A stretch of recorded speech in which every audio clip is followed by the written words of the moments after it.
When streamers destroy false accusations. Chasing accuser. You're just gonna weaponize this shit? You're gonna make this shit up? To getting accused of grape as a social media experiment. This isn't some f***ed up social experiment. That's my fucking life, bro. Here are 8 times YouTubers destroyed false accusations. Starting with the most recent, Mr. T Lexify, whose 1.5 million subscriber channel nearly collapsed after his ex, Reagan McNulty, shared her harrowing experience on Twitter on July 22nd, 2024. I'm harrowing. 16 years old and Lex is 19 years old, gripping my melons at a Z House party. I was drunk and high out of my mind. You are so effing evil. But this was just the tip of the iceberg, as 4 days later, she would follow up with a 76-page document. Lex first started texting me when I was 15 years old. I never enjoyed texting Lex and How was do you beat only these doing it to allegations? please him. He also You me lying? into calling him daddy at a young age because it fueled his kinks. And even, Lex orally graped me multiple times at the Z House. I would wake up with no memory of the night before and with hickeys on my neck. Lex, who was also a proud Christian, would deny the claims in a 30-page document, leaking screenshots of Reagan threatening him. I'm not going to release the doc, but keep treating me like ish and saying dumb ish, and I will. Keep playing victim, and I'll make you a victim. As a result, Reagan doubled down the next day with even more allegations. I found out Lex was buying a plethora of OF,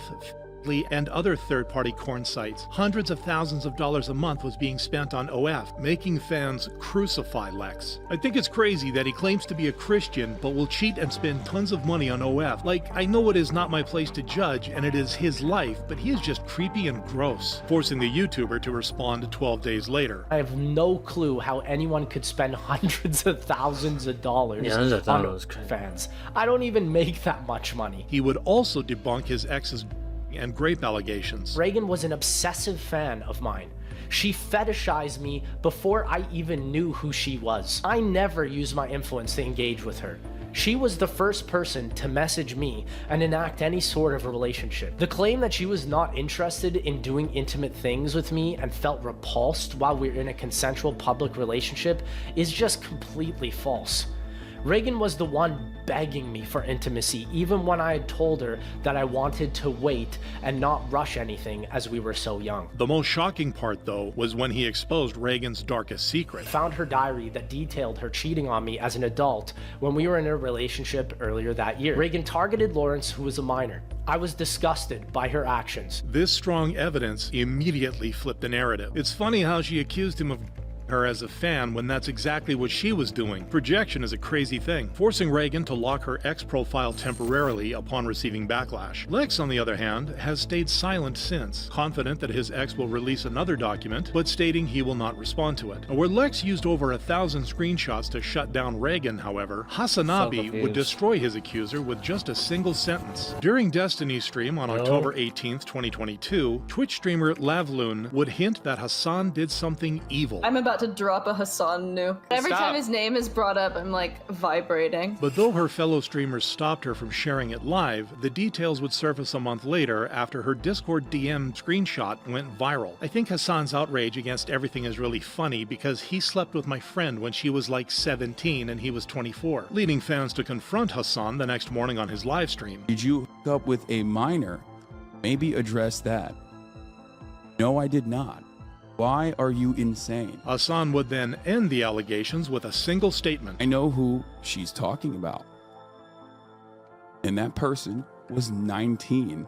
I talked to the actual person this morning, and she was like, that is insane. And destroy the accuser. Oh, we just massage the numbers a little bit. We just massage the numbers a little bit. You know what I mean? I was like, how fucked is that? You're really gonna fucking turn around and act like you're just gonna weaponize this shit? You're gonna make this shit up? What a psychotic, insane fucking thing to do. Knowing Lavloon's reputation, however, many were not shocked. Knew Lev personally a few years ago, literally one of the worst people I've ever met. Anyone that knows her is not surprised. So sorry to Hassan Lead for with this that ish. shit. When confronted, Lavloon would resort to using the victim card. I think my brain is fine. I think well. I just don't think before I speak. I just need to be more patient. I'm just impulsive.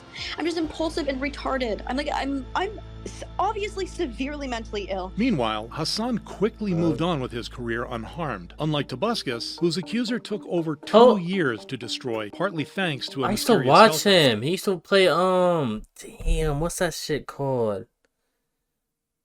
Bro, we used to play this On game. April 8, I forget what game 2016, it's called. I don't know how Tobuscus' to ex, explain it. April Fletcher, would release a Tumblr post detailing her traumatic night at his house. Toby is a drug addict, and that the amount of he put in my drink are far more than I will ever be capable of handling. Did we have S? Did we only talk? I'm not sure. All I know is that at some point he is passed out cuddling me on his beanbag chair. Once I feel like I can maneuver a car, the next afternoon, I drive home. I really shouldn't have drove, but I needed to escape him. I come home and my roommates are in the kitchen. They would be so mad if they knew I was still talking to Toby after the blatant grape, so I tell them that someone at a bar me, earning the internet's favor. I stand with April F because abuse isn't always physical, forcing Toby to address the allegations 3 days later. A person I dated a few years ago has just made some extremely serious, false accusations about me. And I want to be crystal clear. I've never done anything without her consent. I've never tried to trick her into anything.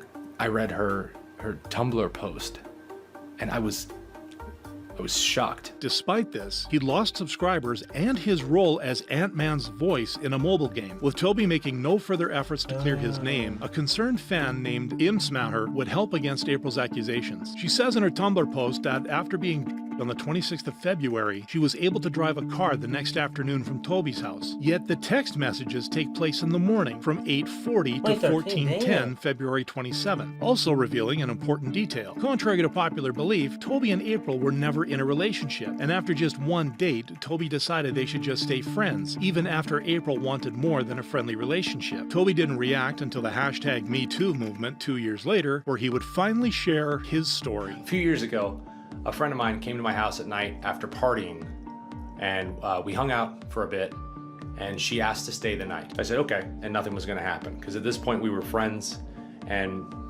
this wasn't that kind of relationship. She said she was uncomfortable sleeping by herself, and she asked that she sleep in the bed with me. I said, okay. And then she asked me to cuddle her, and we cuddled, and nothing else happened. He would also confirm that April wanted more than that. The only problem I was aware of that she was upset with was that I didn't want to be in a relationship. Though they remained friends over the years, Toby would understand she hadn't taken the rejection lightly after she told him about her new guy's experience. She had a boyfriend at the time, and also that he was accused of by a Tumblr post. And so I responded with, what the hell is Tumblr? That sucks that someone would do something like that they would falsely accuse someone, and that it destroyed him. And there were no repercussions for the woman.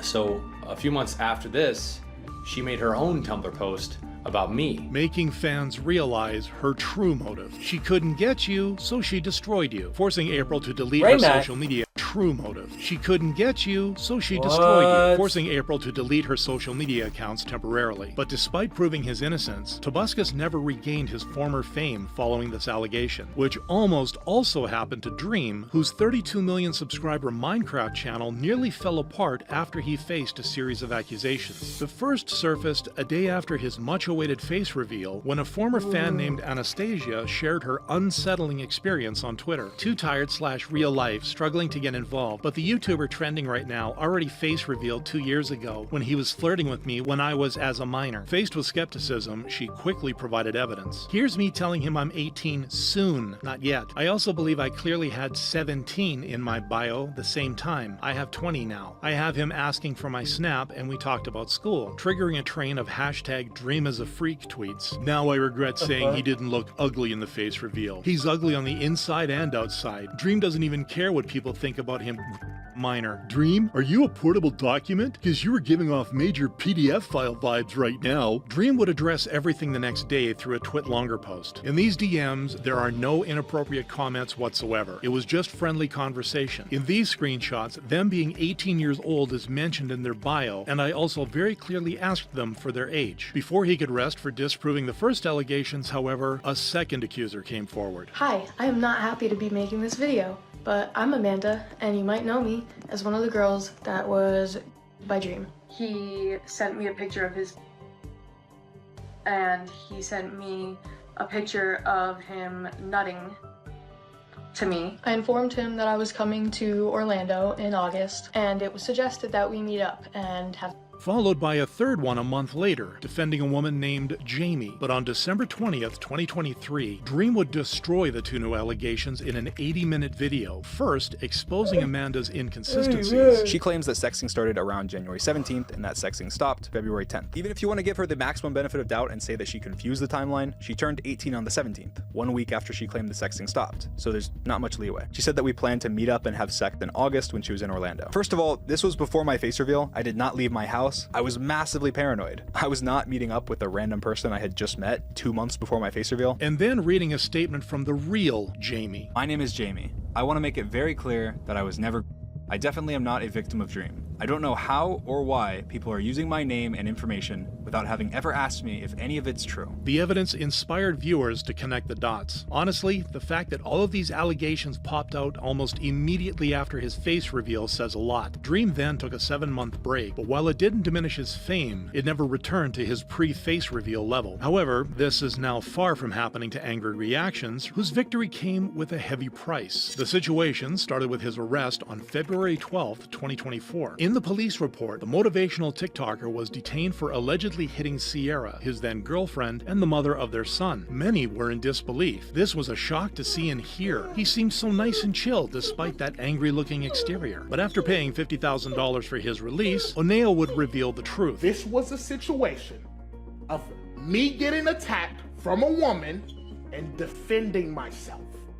I was being attacked by a woman, and the slightest bit of defense landed me in jail. Despite the case being dismissed 3 weeks later, though, Sierra would still share her side of the story. He has pushed me and put bruises on me while I was pregnant. Due to the gravity of the claim, Oneo would call his dad during a stream. She's showing bruises of me defending myself from her, and she making the internet think that... And make a heartbreaking announcement. I'm not doing the angry reactions content no more. I can't. It will never be the same after all of it. Leaving TikTok, however, led to an even worse situation days later, as he confirmed in an Instagram post. Happy Mother's Day, Sierra. It's been over a month since you ran away with my son, packed everything up and moved all the way across the country when I wasn't home. This betrayal pushed Oneo to vent his frustrations in an interview. She doing this shit because she mad at me, bro. She ruining my fucking life, bro. Cause she mad. I miss my son, bro. I ain't seen my son in a month. And destroy his ex's accusations. I do grab her when she acting crazy, when she attacking me.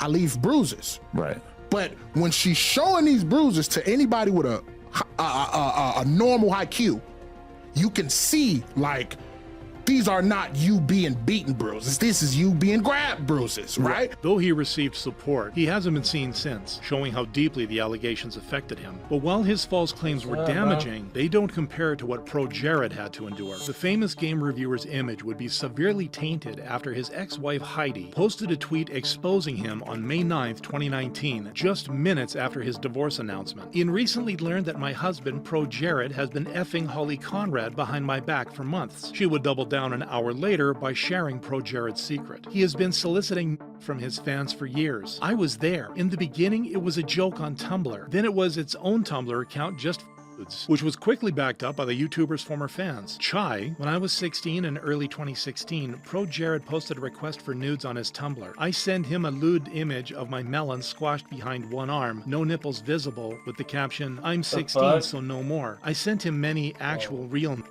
He knew I was 16, and Charlie, who provided evidence. This one is pretty bad. "I'm a baby," though it was used in a joking manner, clearly expresses that I was young, inexperienced, or vulnerable. He chose to ignore this. Losing 20% of his subscribers, the YouTuber would only address April's cheating allegations. A few years ago, Heidi asked me if we could be in an open, polyamorous marriage. Heidi has taken several casual partners and has been in a more serious relationship with another partner since 2017. Heidi encouraged me to tell Holly that I was developing feelings for her, but when I did, things changed with Heidi, but many weren't convinced. If you're gonna take half a week to make a statement, at least cook up a lie that covers all the allegations against you. But just when it seemed ProJared's career was over, he would return 3 months later to end all accusations. First, clarifying the issue of exchanging nudes with fans. Yeah, I did.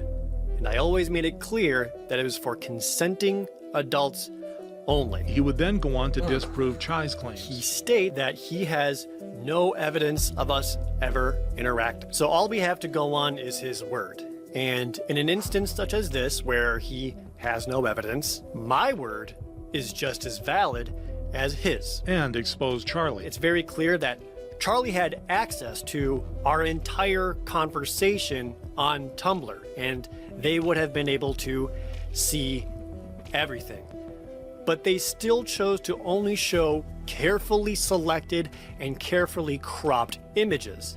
This was done to make me look as bad as possible and to mislead you. If Charlie would have shown the very start of our messages, you would have seen where Charlie lied. Lastly, he addressed Heidi's cheating allegations. No cheating happened. I told my wife of the time that I no longer wanted to be with her in October of 2018. I was refused.